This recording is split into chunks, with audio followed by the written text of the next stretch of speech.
বিসমিল্লাহির রহমানির রহিম।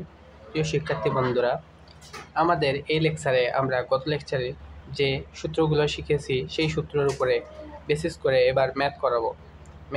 প্রথম ম্যাথ দেয়া আছে, ফারেনহাইট স্কেলে কোনো বস্তুর তাপমাত্রা 98 ডিগ্রি ফারেনহাইট হলে সেলসিয়াস স্কেলে বস্তুটির তাপমাত্রা কত? ফারেনহাইট স্কেলে দেওয়া আছে, তাহলে ফারেনহাইট স্কেলে দেওয়া আছে 98 ডিগ্রি ফারেনহাইট, তাহলে বস্তুটির তাপমাত্রা সেলসিয়াস স্কেলে কত? আমরা সূত্র জানি, কি সূত্র শিখেছিলাম? C/5 is equals to F minus 32 divided by 9। এই সূত্রটি আমরা গত লেকচারে শিখেছিলাম। তো তাহলে ফারেনহাইট স্কেলে তাপমাত্রা দেওয়া রয়েছে, অর্থাৎ এই এফ এর মান দেওয়া রয়েছে 98 ডিগ্রি ফারেনহাইট, তাহলে এটা সেলসিয়াস স্কেলে অর্থাৎ সি এর মান কত এটি বের করতে হবে। তাহলে আমরা সি ইজ ইকুয়ালস টু লিখতে পারি F minus 32 divided by 9 into 5, বা সি ইজ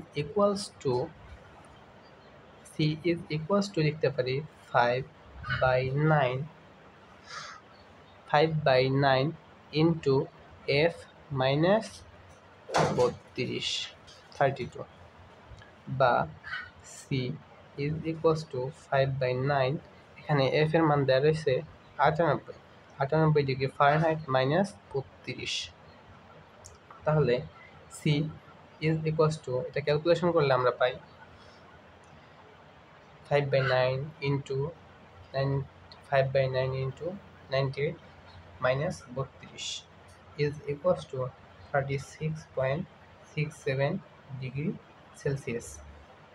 তাহলে শিক্ষার্থী বন্ধুরা, অ্যান্সার আসলো 36.67 ডিগ্রি সেলসিয়াস। তাহলে শিক্ষার্থী বন্ধুরা, আমরা সেই ইকুয়েশনটি, কাঙ্ক্ষিত equation C/5 is equals to F minus 32 divide by 9 is equals to K minus 273 divided by 5, এই ইকুয়েশনটি দিয়ে খুব সহজেই এই ম্যাথগুলো করে ফেলতে পারি। ফারেনহাইট স্কেলে কোনো বস্তুর তাপমাত্রা 98 ডিগ্রি ফারেনহাইট হলে সেলসিয়াস স্কেলে বস্তুটির তাপমাত্রা হবে 36.67 ডিগ্রি সেলসিয়াস।